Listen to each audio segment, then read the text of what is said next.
¿Qué tal amigos? Bienvenidos a Entre Mujeres. Hoy tengo una invitada muy especial que además es un rostro muy familiar para todos nosotros porque la hemos visto en diferentes programas de televisión, la escuchamos muchas veces en la radio, pero sobre todo ha estado desarrollando programas que llenan de coraje y de valentía a las mujeres. Bienvenida Cristina Malenotti a nuestro programa de Entre Mujeres. Un gusto estar contigo. Gracias por la invitación. Cristina, tú eres una mujer que motiva, que inspira a diario con tu trabajo. Pero ¿cómo nace Cristina? ¿Cuándo decides tú estudiar psicología? Eres doctora en psicología. ¿Cuándo decides tú, este va a ser mi camino o esta va a ser la ruta que yo voy a tomar con mi vida? Bueno, desde muy joven yo tuve la vocación de ser madre. Y al mismo tiempo, paralelamente, la vocación por estudiar, por conocer un poco más allá de lo que me estaban planteando, el paradigma cultural en el que yo me encontraba. Y entonces yo creo que esto primero de ser madre me llevó mucho a pensar el tema de la familia tempranamente, a lo mejor en una edad en que otras chicas estaban pensando a lo mejor en salir, en hacer cosas más de adolescentes. Yo lo hacía también, pero tenía esta inquietud y eso mismo me llevó a estudiar psicología.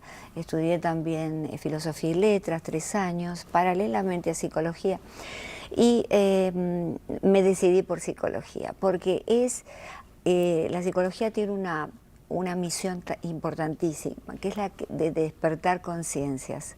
Siempre y cuando el psicólogo, profesional de la salud mental, lleve a la gente a pensar, y se pueda pensar a sí mismo también. Son los procesos de reflexión, ¿no? El pensamiento crítico que no tenemos hoy en día. Uno pensaría que ese pensamiento crítico, como dices tú, es un pensamiento para todos los géneros. Sin embargo, con tu trabajo te has dedicado mucho a potencializar a la mujer. ¿Por qué? Bueno, porque todas las mujeres tenemos una cierta obligación con el propio género. Y lo que ha sucedido en las últimas décadas es que las mujeres se han puesto en contra de las mujeres. Debido a las 3 olas organizadas de feminismos, ¿verdad? Que han promovido una igualdad no complementaria entre varones y mujeres, sino una igualdad dilemática. La igualdad entre varones y mujeres biológico es una paradoja de imposible resolución, porque en realidad somos diferentes, gracias a Dios, y esas diferencias, lo cóncavo, lo convexo, se tienen que unir para crear un mundo mejor. Si todos estamos de un lado, fíjate el universo funciona por polaridades, calor, frío, noche, día, luna, sol. El universo, Dios, para quienes creemos, nos está proponiendo un equilibrio entre 2 polos. La polaridad más importante del universo, y dicho no solo por las ciencias cuánticas, sino por las filosofías más antiguas, asiáticas, es la polaridad varón-mujer. Entonces vamos a complementarnos. Esa palabra complemento es lo esencial. Yo soy de las que cree que en esa competencia por la igualdad masculina y femenina se ha perdido muchísimo del valor y de lo que tiene la mujer para ofrecer a la sociedad. Tal vez sea ese mismo afán de vida en que yo tengo que superar las expectativas, se olvida de disfrutar los pequeños momentos, se olvida de ese trabajo tan esencial que es ser mamá. Por ejemplo, han surgido movimientos en los últimos tiempos, la última década en Madrid, de las no madres, el movimiento No Mothers. Vale decir, mujeres jóvenes que se ligan trompas para no tener hijos en el futuro. ¿Por qué? Porque no nos olvidemos que venimos también de una sociedad del desencanto. Esta es una sociedad del desencanto, la posmodernidad, cuyo punto máximo fue la caída del muro de Berlín en 1989, que propone otras cosas distintas a lo que era la modernidad, en donde había valores, relatos que todos seguíamos, religiosos, políticos, todo eso se deshizo. Y entonces estamos en medio de una confusión. Y entonces la confusión ha llegado al eje principal de la familia y de la sociedad, y con esto no quiero degradar a los varones, que es la mujer, ¿verdad? La que pone el equilibrio. Es el pilar, tú lo has dicho, o sea, no es que querramos ser o defender el papel de la mujer, porque no es necesario defenderlo. Yo soy de las que cree que las mujeres no tienen por qué defender su feminidad, simplemente tienen que mostrar su feminidad. Exacto. Pero la mujer es esencial en la creación de la familia. La mujer es quien se encarga de manejar esa columna vertebral, el hombre, y puede proveer en la misma proporción en que lo hace el hombre, pero hay ciertas tareas que son intrínsecas en las mujeres. Lo que pasa es que la mujer pasó a través del feminismo, pasó de ser reproductora a ser productora. Hoy en día estamos siendo productoras y reproductoras al mismo tiempo. Mira, Betty Friedan, que fue una escritora liberal, una feminista liberal, decía que en su época había que liberar a la mujer porque se encontraba siempre atada, esclava en el confortable campo de concentración del hogar. No estamos siendo ahora esclavas, y vale la pregunta, en el confortable campo de concentración laboral y no de la familia. El campo de concentración de la familia era lo que proponía Betty Friedan para la mujer y había que liberarla de esa circunstancia. Tú has sido la creadora de una tendencia que es la feminidad holística. ¿En qué consiste?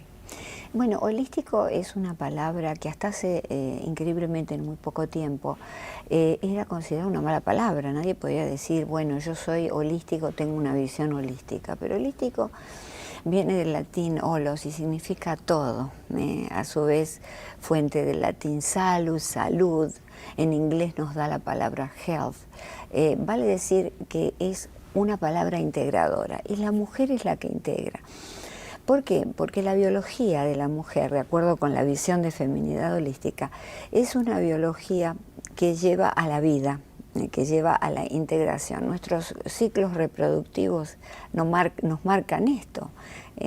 Por ejemplo, la placenta para contener al bebé es un órgano que se cría exclusivamente para el embarazo y luego se pierde. La manera en que funciona la reproducción nos está diciendo que va hacia la vida y no hacia la muerte o hacia la destrucción o hacia lo conativo, esto de estar enfrentados unos con otros, no solo varones y mujeres, sino que estamos enfrentados todos. Cristina, por los comentarios y por los emails que recibo del programa, las mujeres, es cierto, hemos querido esa independencia, pero también estamos regresando a nuestra esencia como tal. Cuando tú has tenido la oportunidad de conversar con las personas que asisten a tus conferencias o con tus pacientes, porque tienes un background profesional muy grande, ese sentimiento de culpa que a veces aqueja a las mujeres, ¿es fácil de manejar? ¿Es fácil salir de él? Bueno, desde el punto de vista terapéutico tiene que haber siempre una terapia sistémica de la familia para ver cómo se originó en esa mujer. Hay una culpa ancestral de la mujer que es una culpa de género, que fue establecida en el fondo de los tiempos porque las estructuras anteriores eran estructuras fuertemente masculinas, ¿verdad? Y no estoy hablando más del hombre, porque el hombre, gracias a Dios que existe, ¿verdad? Pero el hombre tiene todo esto de salir, de cazar, de buscar la comida afuera. La mujer es más del hogar, de quedarse. Mira, si tú dejas un varón y una mujer en una isla desierta, naturalmente van a tener adquirir sus roles naturales. El hombre va a salir a cazar y ella va a tratar de mantener el refugio lo más cómodo posible. Es decir, son cosas biológicas que nos hemos olvidado. Y la culpa, lógicamente, es histórica, porque claro, la mujer tuvo siempre esta sensación de inferioridad frente al varón, ¿verdad? Pero no somos en verdad inferiores. Desde ningún punto de vista. Tenemos fortaleza, cada uno en su cuerpo y cada uno en su psicología. Tú sabes que el cerebro del hombre y de la mujer son distintos. ¿Qué marca esas diferencias? ¿El entorno en el que naces? en la educación, la sociedad, ¿qué hace que se marquen esas diferencias? Claro, es buena la pregunta porque la familia no está en el aire. Entonces los miembros de la familia están dentro de una sociedad y la sociedad está dentro de una época histórica. Entonces todo eso va creando lo que se llama paradigma cultural, que es el paradigma, un modelo de costumbres y de pensamientos. Entonces, sin querer, la familia va absorbiendo esto de la sociedad y de la cultura y le enseña y se lo pasa a los hijos. Acá no hay culpa, hay responsabilidad, pero culpa alguna de los padres, ¿verdad? Yo creo que la palabra culpa es algo que nosotros deberíamos abolir de nuestro diccionario, de nuestro léxico o de nuestro diario vivir. Porque es que, como conversábamos hace un rato, arrepentirse de lo que uno ha hecho o de lo que ha dejado de hacer no tiene ya sentido. Lo importante es que se aprenda y se haga de nuevo, pero que se haga bien o satisfactorio. Claro, sin duda. La culpa existe una culpa psicoanalítica y una culpa legal de la ley, ¿verdad? De modo que estas dos culpas son las que más conocemos. Y la culpa psicoanalítica está rondando. Siempre hay una culpa por algo, ¿verdad? Pero es verdad que tenemos que tratar de abolir esa palabra, sin duda. Me gusta mucho más la palabra responsabilidad. Exactamente, Cristina. Para ti, con tu experiencia, ¿cómo debe actuar o cómo debe manejarse una mujer en la sociedad contemporánea? Bueno, lo que debe hacer la mujer es justamente lo contrario de lo que hace el hombre, porque somos complementarios. Hay que tratar de armonizar, de estar pro vida, de tratar de que lleguemos a un equilibrio que en estos momentos no tenemos. Fíjate que la gran violencia que vemos en esta sociedad se produce porque no hay un equilibrio entre los factores de riesgo y los factores protectores de la sociedad. Factores de riesgo, bueno, ya sabemos, ¿no? Las enfermedades mentales, el problema del control de las armas adecuado, digamos, hay muchos factores de riesgo. Ahora, el factor protector, entre los factores protectores está la mujer en la familia, para poder educar a los hijos y enseñarles esa cultura de la pacificación. ¿Cómo? Esto implica que vamos a ser más débiles, que no nos vamos a defender, que vamos a poner la otra mejilla, no. Que lo vamos a hacer desde nuestra naturaleza femenina y no desde lo masculino. A mí me encanta la manera en la que tú lo planteas, pero tengo que preguntártelo. Con la juventud que tenemos ahora, con el manejo de inmediato que nos dan las comunicaciones, las redes sociales, hace 25 años atrás nosotros no teníamos información inmediata de otros países o de otras cosas o de otras sociedades. Ahora lo tenemos todo al alcance de nuestra mano en esa cajita. ¿Cómo puede una mujer, cómo puede una familia volver otra vez a retomar ese curso y olvidarse del entorno o de lo que está pasando afuera? Hay una fórmula que yo utilizo en varios campos y es 80% escuchar a los hijos y 20% hablar. 80% estar más con los hijos y 20% permitirles que estén dentro del mundo que les corresponde, porque es este mundo posmoderno con la irrupción de las redes sociales. Entonces, tenemos que incentivar el diálogo en la familia. Hoy en día no hay diálogo, llegamos, cada uno está en sus celulares, o se enciende el televisor o se come con los celulares. Los padres tenemos que dar el ejemplo. No me gusta demonizar a los adolescentes, porque si ellos tienen esas conductas es porque lo han aprendido de nosotros. Y nosotros somos los primeros. Mira, en mi casa hay una fuente, esto lo vengo diciendo ya hace muchos años, hay una fuente y yo pongo mi celular, mi esposo, cuando vienen mis hijos, mi nieta, colocan todo allí. Y es un momento en el que vamos a hablar en familia. Entonces, no hay celulares, no hay nada, se habla. Bueno, después si se quiere consultar el celular, se consulta 10 minutos, 15 minutos. Saben que esa es en la casa de la abuela, en la casa de mamá, esa es la regla. Entonces nosotros como padres tenemos que dar el ejemplo. Si yo estoy con mi hija y salimos a tomar un café y yo tengo el celular y no vale ponerlo boca abajo, yo tengo el celular constantemente mirándolo, de alguna manera yo le estoy diciendo no me interesa tu palabra, no quiero dialogar contigo. Aprovechando que tú eres psicóloga, eso viene desde, yo me iría un poco más atrás. En la época en la que tú fuiste madre y la época en la que yo fui madre, uno jugaba con los niños, uno enseñaba a los niños, uno desarrollaba la motricidad de los niños con arena, con arroz, con diferentes granos. Ahora la motricidad se desarrolla con una tableta y un juego digital. ¿Qué pasa en el cerebro de esos niños con esa velocidad? Bueno, hay estudios que indican que hay zonas del cerebro que se desarrollan más para la función del celular, pero otras zonas que pueden involucionar. De hecho, lo están haciendo. Es decir, el cerebro humano no nació muy atrás en el tiempo para aislarse, nació para estar en contacto con el otro, para mirarse. En el núcleo del RAFE, en la zona posterior del cerebro, existen lo que se llaman las neuronas de la soledad. Es un grupo de neuronas muy particular que cuando estamos solitos en casa con el celular, no queremos hablar con nadie, están quietitas.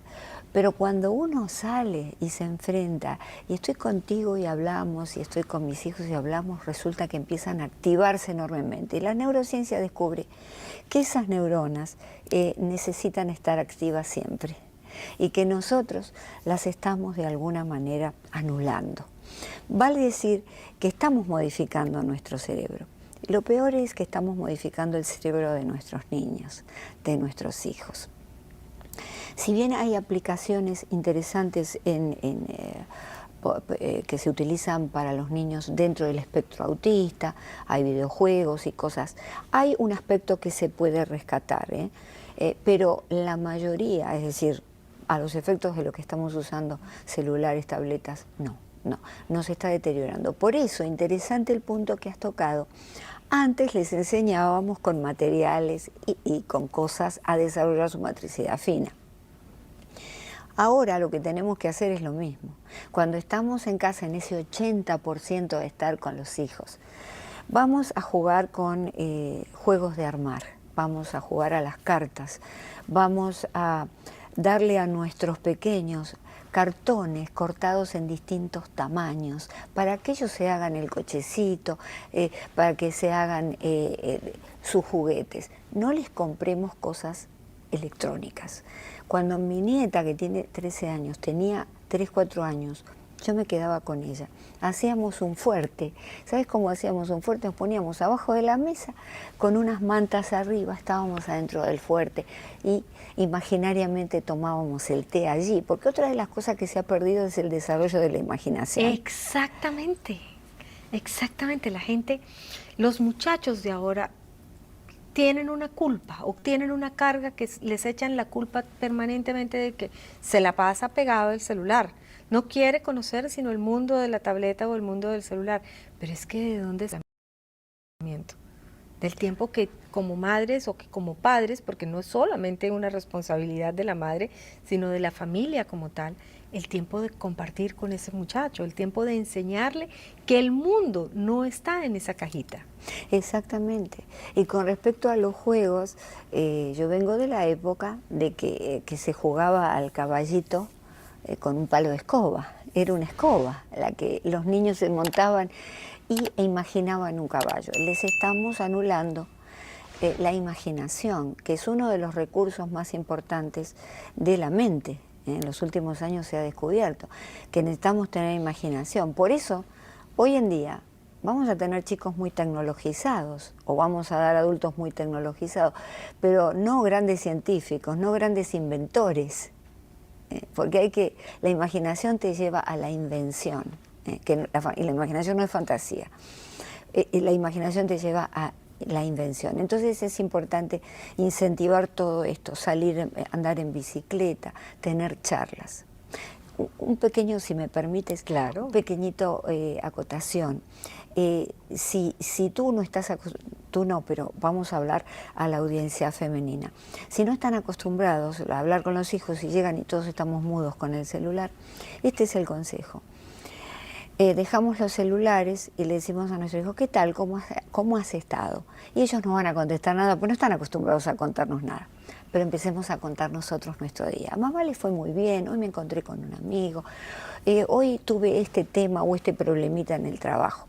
Con el tiempo, lentamente, ese joven de 13, 14 años, al principio va a pensar que es una penitencia de tener que escuchar a mamá o tener que hablar él, pero después se va a animar y le va a gustar. Y va a empezar a contar lo que vive en el colegio. Esa comunicación, Cristina, has dado en el punto exacto. La comunicación ha existido a lo largo de la historia de la humanidad, desde los jeroglíficos hasta el abecedario, hasta el lenguaje que nosotros utilizamos. Han sido necesarios para establecer esas relaciones personales. Entonces, esa comunicación, como dices tú, tal vez la primera semana el niño mire y diga, a mi mamá, ¿qué le pasa? ¿No? O a mi papá, ¿qué le pasa? Pero volvemos de nuevo a esa esencia natural del ser humano. Cristina, cuando las mujeres trabajamos mucho, porque la sociedad no lo ha exigido, porque siempre pensamos en querer darle a nuestros hijos un mejor futuro y un mejor porvenir, eso nos implica dinero, eso nos implica esfuerzo y dedicación también. Pero también nos trae ese sentimiento de prepotencia, o más bien que de prepotencia, de insatisfacción. ¿Cómo manejo yo como mujer o cómo llego a ese equilibrio emocional para no sentirme culpable de nada? De hecho, la mujer, retomando el tema de la culpa, se siente culpable porque sale y deja a los hijos. Aún aquellas mujeres que están muy contentas con su profesión. Lo que podemos decir es que hay que compensar.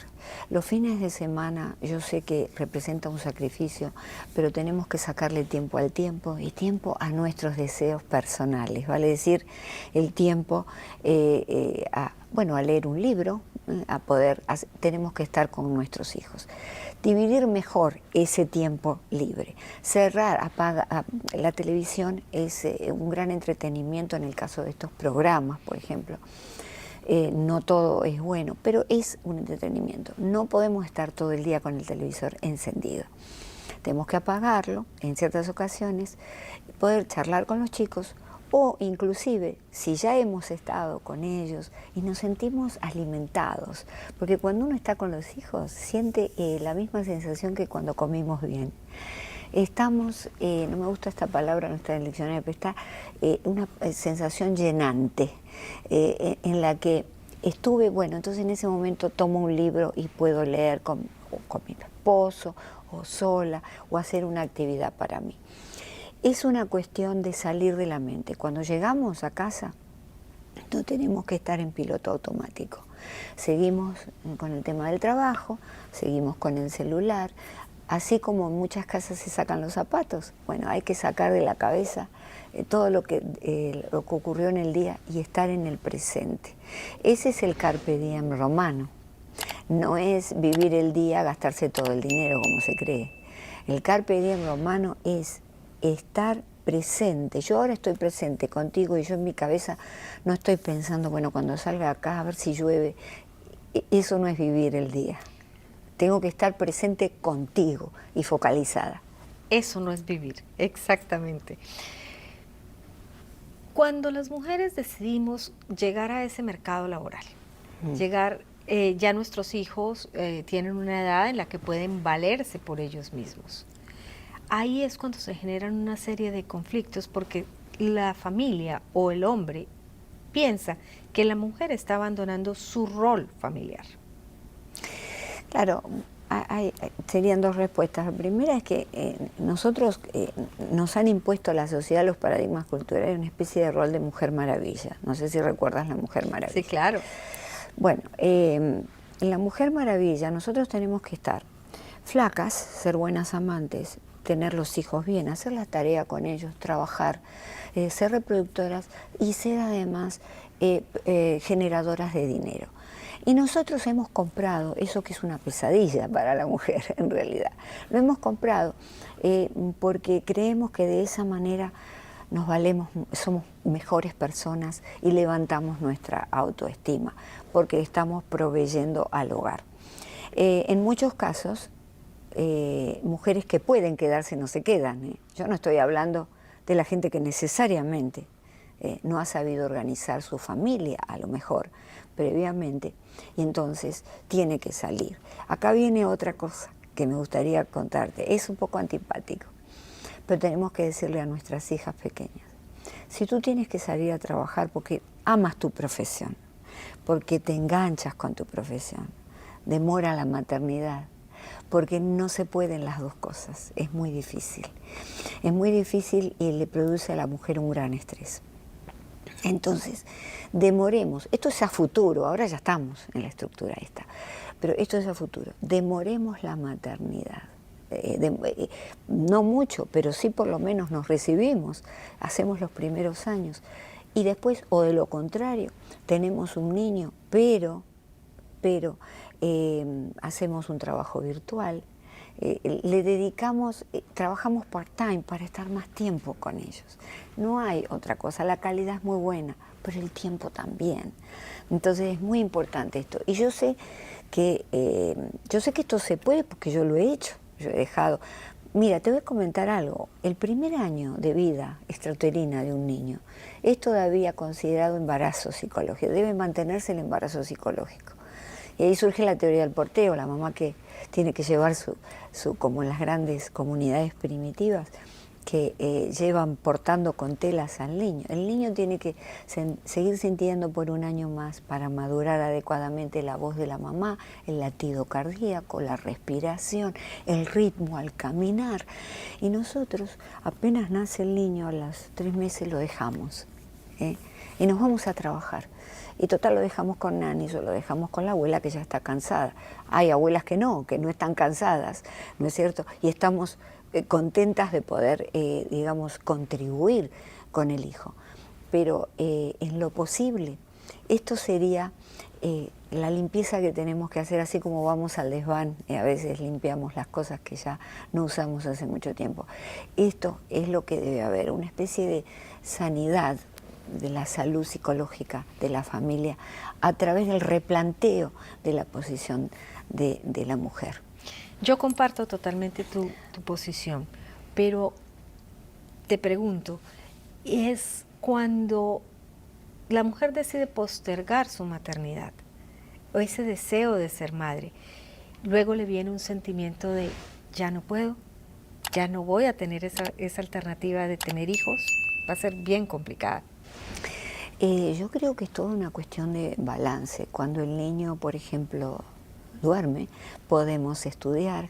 Te propongo algo, Cristina. Correcto. Y perdón que te interrumpa. No quiero dejar el programa aquí porque conversar contigo es todo un placer, pero sí quiero invitar a nuestros televidentes a que continúen con nosotros en la segunda parte de este programa la próxima semana con Cristina. Despedimos este segmento y a ustedes los esperamos aquí, Entre Mujeres. Feliz tarde.